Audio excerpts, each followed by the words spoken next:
به علم گپ نزنیتون فلان ملت شیعه فلان ملت پیشش خونده نمیشد، این گپا جوابگری داره. اتحسبونه هینا وهو عند الله عظیم.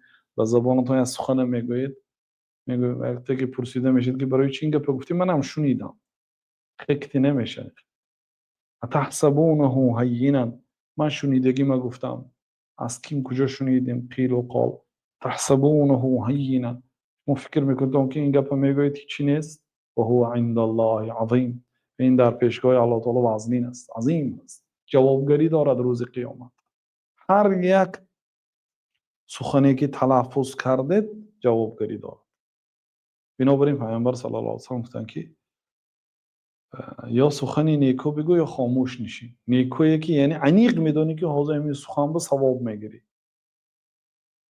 و الا خاموش نشی، اما خاموش نشی اصلا هم ثواب است از گفتنی باطل. بله.